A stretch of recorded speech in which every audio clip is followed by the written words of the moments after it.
Hello and welcome to the first video in the Trade Skill Master series I'm creating. In this first video I'm going to show you how to create your in-groups from scratch along with the posting operations.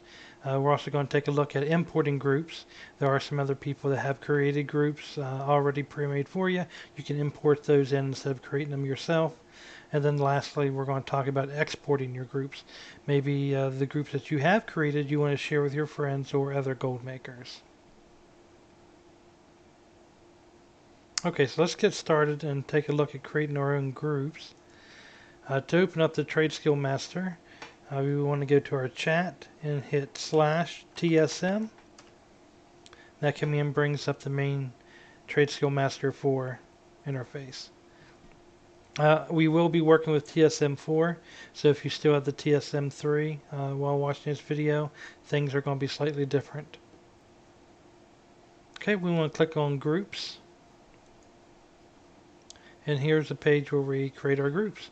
We first need to think about what we are going to be selling or what groups we want to make. So look at my bags. For example, let's go with flasks. So to create a group, let's go to base groups. And right now we're starting with a blank canvas. We want to hit a plus sign. That creates a new group for us. To rename the group, you hit the little pencil right next to where it says new group, and we're going to call this alchemy.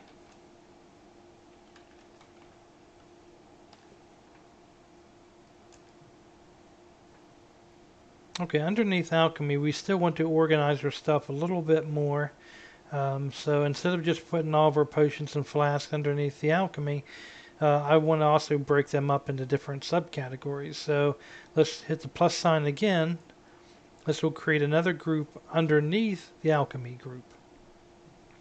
And just like the last one, we do want to hit the little pencil so we can rename it. And we're going to call this one flasks. Okay, so now we got that done. Now we want to put the flasks that we're going to sell into this group. If you look on the left column here, these are items that are not currently in groups that are in your bags. So I've got glyphs, I got potions and flasks. So we want to look for the flask that we are wanting to sell. I got the countless armies, 1,000 scars.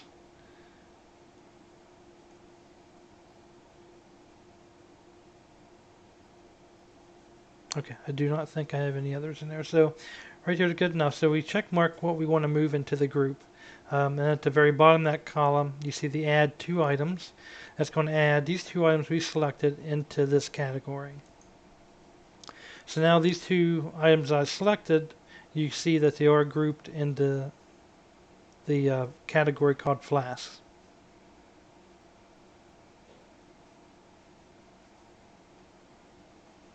Okay, so basically that's pretty much the basics of it. Let's say we want to create another category called potions. We want to click on alchemy because we want to put the folder or the category underneath the alchemy category. So we're going to hit the plus sign again. Comes up as new group.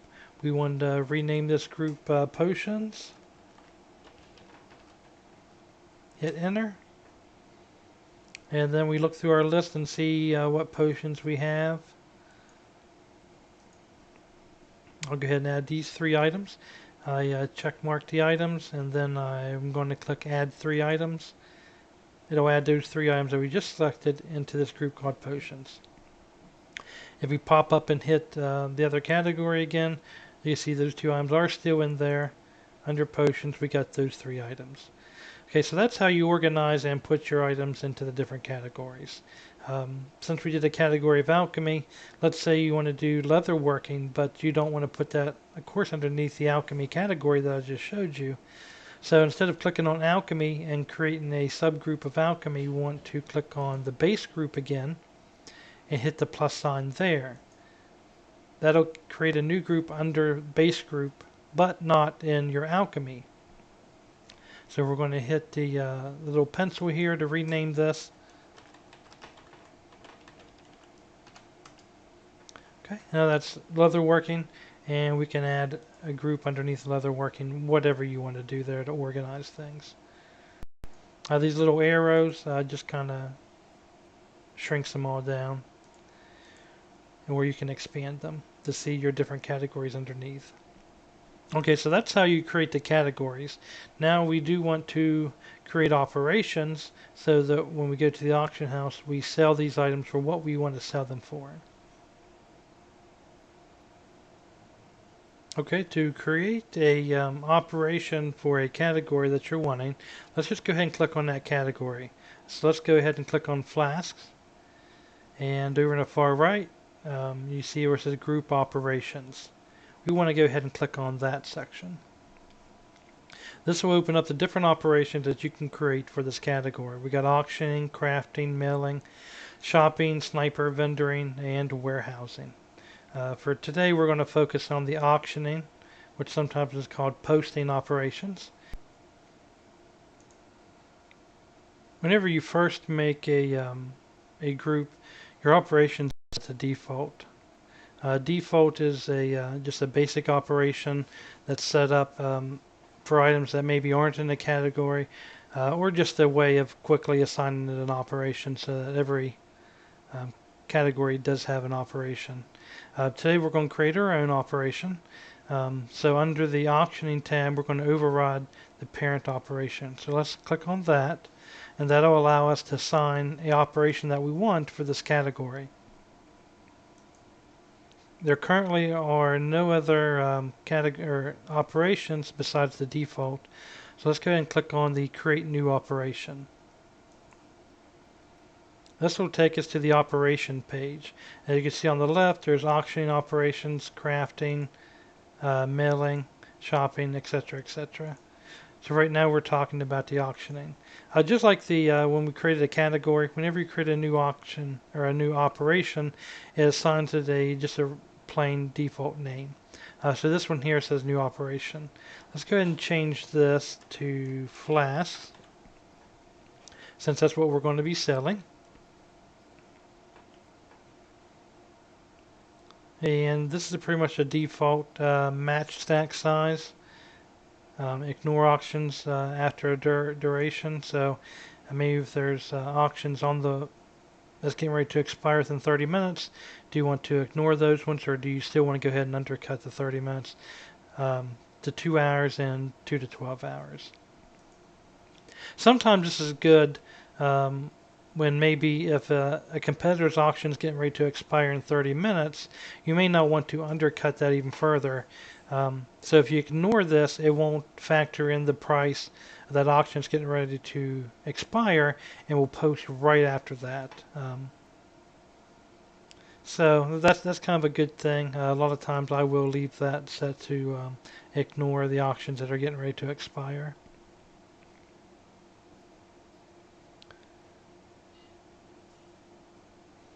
Okay, at the bottom of this page you can see Flask is one of the groups that this operation is currently assigned to. We can't assign other groups. Currently there's no other group that we want to assign this operation to. Just the Flask, that's it. Okay, under the posting, we can set it for a 12-hour auction, 24 or 48. You can set this however you want to set it for. I'm just going to leave it on the 24-hour, the default setting for that. The set to post cap, this is how many of the items that you want to post on the auction house. So for Flask, let's just say, yeah, I do want to post 5 of those up there on the auction house. Set stack size, this is how many do you want to have in a stack as you're posting. So 1 means single, so we're posting single Flask up on the auction house. We're going to post 5 of those up there, 5 singles. So actually, let me go ahead and change the name of this. Since this is what we're doing 5 singles. Let me change the operation to be a little bit more detailed so we know exactly what this is. So we're posting 5 times 1. So I'm going to call this operation flask. We're posting 5 of singles, which is 1. And also that means on the detail page, I do want to mark this match stack size.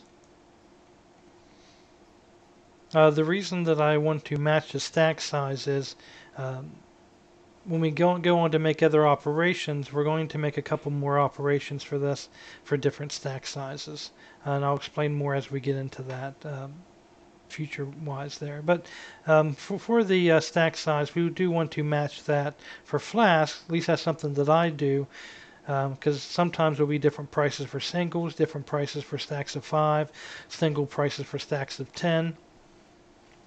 So if let's say all the stacks of 5s are super cheap, but the singles are 100 gold more, a lot of times if someone wants 1 and they don't want to buy a stack of 5, they'll pay a little bit more to get that stack of 1. They just want 1. So in that case, we do want to match a stack size, at least for Flask, is something that I do. Going back to posting. Keep the amount in bags. If you want to keep a certain amount in bags, I normally just leave this as 0, whatever I have in my bags. If it needs to post it, I let it post it. Don't post after this many expires. I just leave that to 0 as well. Set bid percentage of the buyout.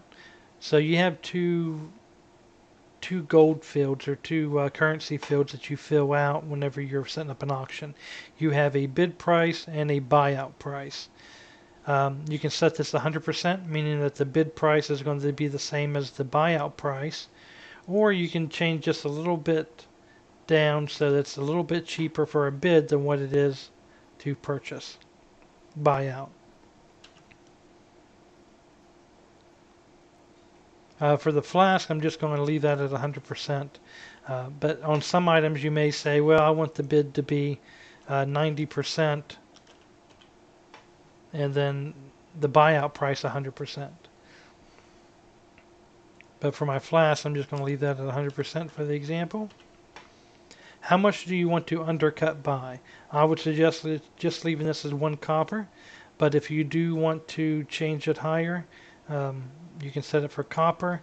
S would be silver. That'd be 1 silver. And G would be gold. So that would be 1 gold. For this example, we're going to leave it at 1 copper. That's typically what my undercuts are as well, just one copper. Okay, so here they do have a default. First, let me say there's 3 sections down here. There's a minimum price, a maximum price, and a normal price. So right now they have a default operation set. You can leave those default, but for today I do want to show you a couple examples of what you may do.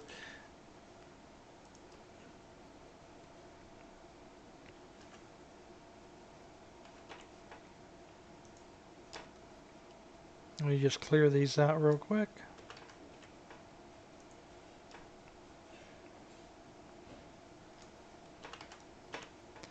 Okay, so these we need to think about what we want to sell our items for.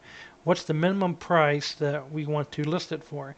We don't want to list an item, let's say if a flask costs 200 gold to craft, we don't want to sell it for 50 gold.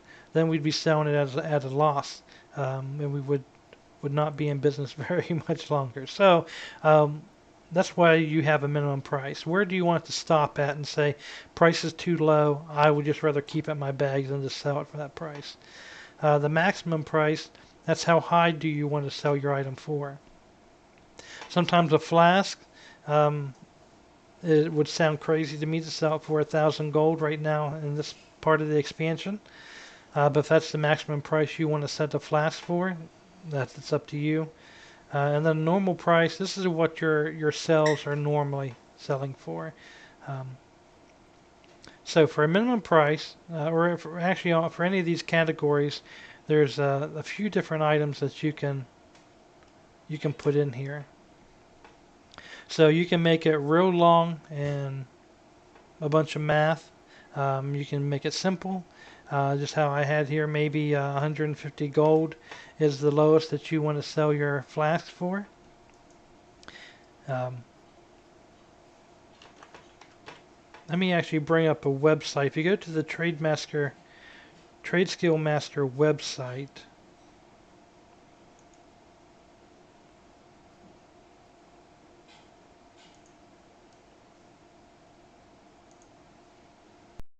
this is their custom prices, and these are the items that you can actually put inside of those fields there.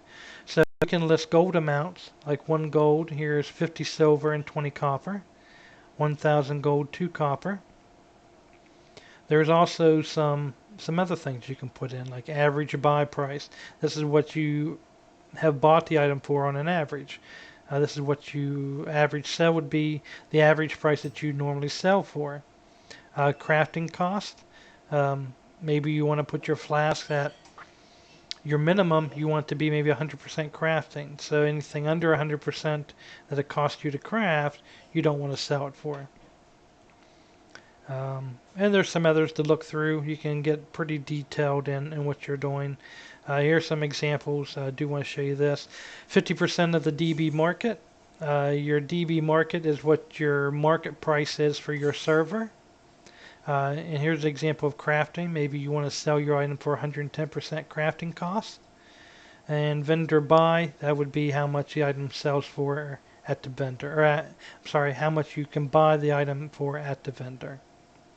That might be used if you're typing in custom prices for maybe what you're purchasing to craft with. Maybe like if you're crafting a cooking recipe, some of your ingredients you are buying from a vendor, so maybe you want to type in the vendor buy for that. So I will actually have the link to this custom prices down in the description of the page. Okay, so back on the operation page. So these values is something you got to think about. You can hard code it in to just say 150 gold, or you can put DB market. Like I said earlier, the DB market is the market value for the server.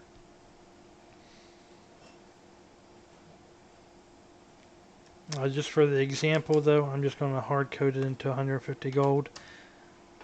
Okay, the maximum price, maybe we can set the maximum price of 500 gold. That's the highest we're going to sell the flask for. And normal, well, typically maybe the flask sells for 250 gold. Now, of course, these prices are going to be different for your server. Just as an example, I'm hard coding it in as a price. You can very well say, for example, your minimum price that you want to sell it for is 90% of the price that it actually, or the cost that it costs to craft that item. And there's some other, like I said, advanced operators you can put in as well. But for the example, we're just going to hard code it with a gold amount. Okay, after we got these 3 prices, and then we next need to decide if the auction is actually below the minimum price, do we want to just don't post the item?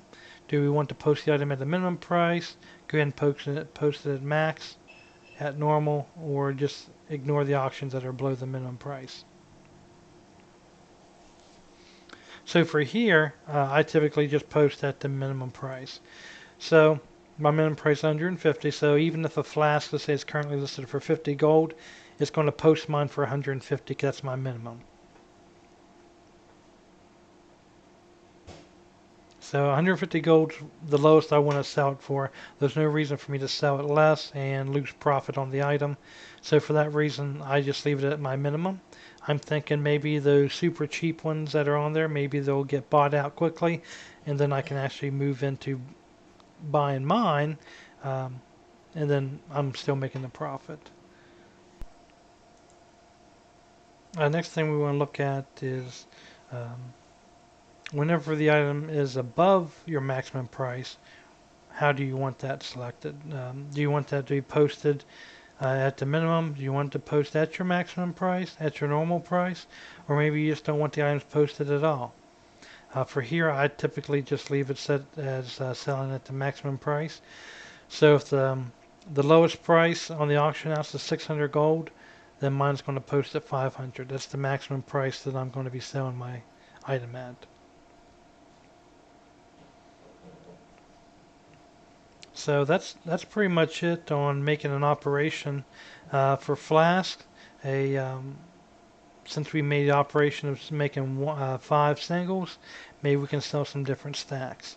So sometimes there's a lot of raids. I know my server lasts for 3 hours. Flask normally lasts for 1 hour. So a lot of times people will buy groups of 3. So in that case there, what I'm going to do is, you see like these 2 little sheets of paper, then you see the trash can. I'm going to click on these 2 sheets of paper. It's going to copy that operation. And we're going to rename this. Oh, not 13. Okay, so now we're going to post 5 stacks of 3.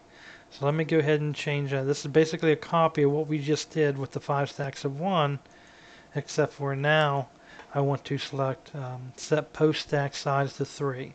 So now we have, and everything else here is the same.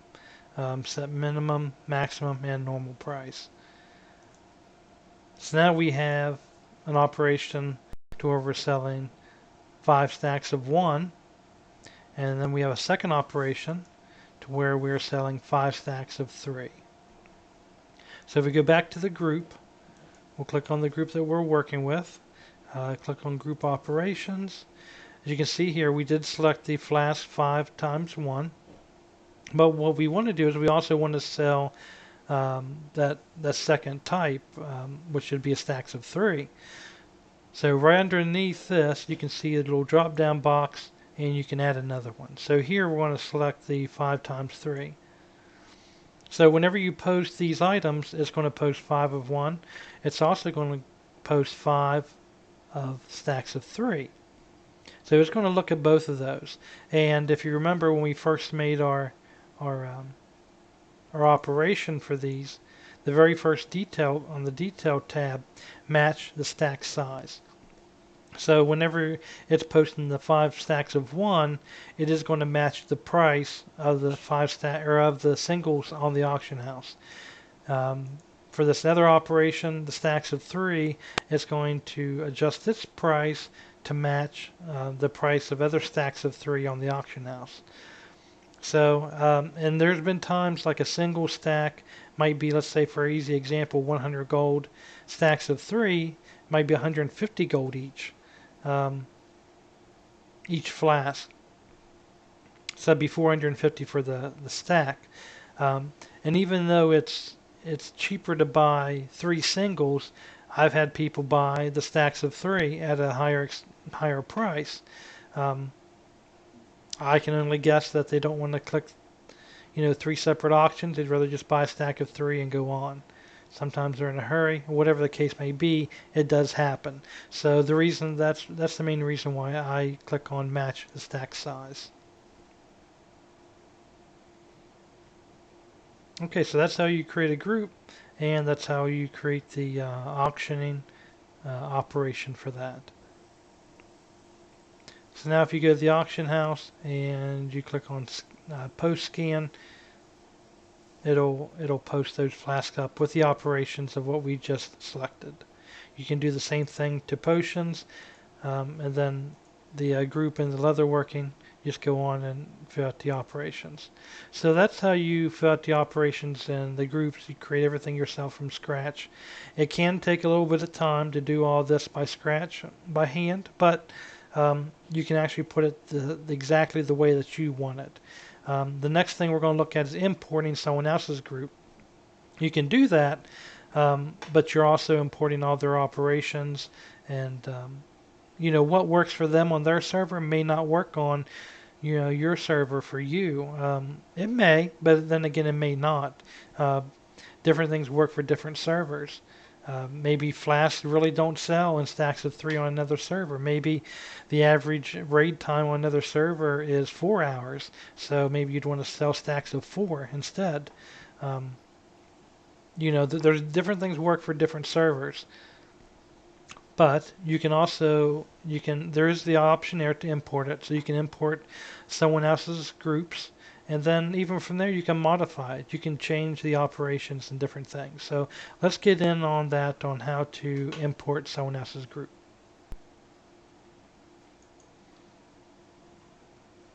Okay, so to import a group, we want to click on the Import Export tab up here on the top. You can see your groups are still listed over here on the left. Right here it says Import Groups and Operations. It says Paste String here.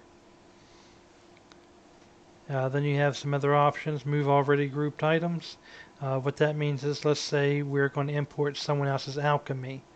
Do you want the potions and the flasks and the groups that you already created here in your alchemy?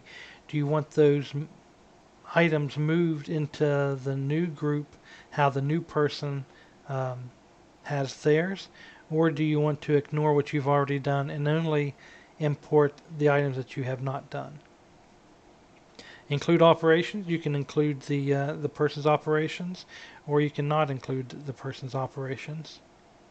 Ignore duplicate operations, skip import export confirmations. Okay, so where to find groups at? You can find groups all over the internet. There's different people that share their groups. The most common one at the moment that a lot of people use is Sheyrah's group.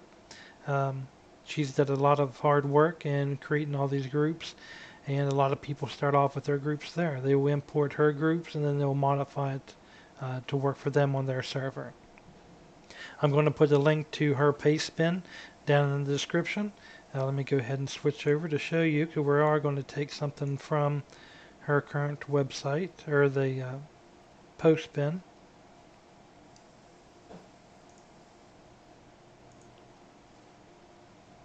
Okay, so the pastebin.u.sheyrah. Okay, so here there's quite a bit of things that she has created. A lot of these are TSM3, and then down towards the bottom you can see where it says TSM4. We are currently talking about TSM4, so that's what I'm going to be selecting and using. So for my example, I'm just going to go with the first one here, Legion Raw Mats. So we're going to click on it. So from here, we just want to copy this whole entire string that you see here. It is quite a bit of items, so what I like to do is just click on download.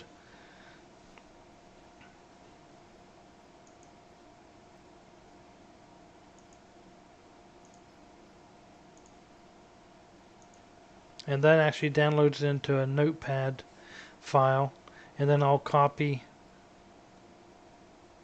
the notepad file. Okay, so just I guess I'll go ahead and explain, kind of rambled a little bit, but you can either copy and paste what you see here on the screen, or you can select download. It'll download it to a notepad file. Then you can select the text inside that notepad file. So once we have it copied right here under the import groups and operations, we want to paste that in there. One thing I do want to do for this particular one is I do not want to include the operations. A little bit later we're going to create other operations such as shopping, mailing, and a few other things I'm going to go over in a future video. So for this example, I do not want to include the operations. I want to create the operations myself. So basically what we're doing is we're copying just the different categories and the items already laid out for us. So the only thing now we have to do is go through and add the operations on how much we want to sell the items for, how many we want to sell it for, etc., etc. So after we paste this in, we select all the options how we want it. Now we just want to click on import. Okay, it's showing us basically some of the things that's going to be added, and then we hit confirm. Might take a second. Okay, so now we can see, we'll click on groups, and let's minimize all of our other groups. So now we do have a Legion Raw Mats, and you can see it does have different categories already in here. It has enchanting, pigments, cloth, leatherworking, ore, herbs, gems. So this is all the stuff that's in Legion. This is Legion stuff. It's not, let's say for example, ore from another expansion. It's not the cloth from another expansion. This is all Legion stuff. Okay, lastly we're going to talk about how to export your group. So we go up to the import, export. Here we got two tabs, import, which we just did. Now we want to export a group so we can give it to a friend. Let's click on export. Over on the side here, we want to select what it is that we want to export. We'll go ahead and export the alchemy group that we just created, and we want to send that to a friend. So we go alchemy, include the operations. Do you want to include the operations that you created, or would you rather not include the operations? We'll go ahead and include the operations we created, and we want to click on next. And right here's the string that we want to copy and give to our friend. So to copy everything in this line, we hit Control A, and that selects everything, and then Control C to copy. So then now we just paste it into a text file, or upload it to Pastebin, or send it an email, or however you want to get this to your friend. Okay, that's the end of the explanation of TSM creating groups, importing, exporting. And next we'll talk about, another video we'll talk about setting up the mailing. I also want to do one on warehousing and shopping operations and a couple other things TSM has. So if you've enjoyed the video, please give it a thumbs up. That really helps me out. Also subscribe if you want to be notified when new videos come out, such as this. Also stream on Twitch, so follow me there as well. Thank you and happy gold making.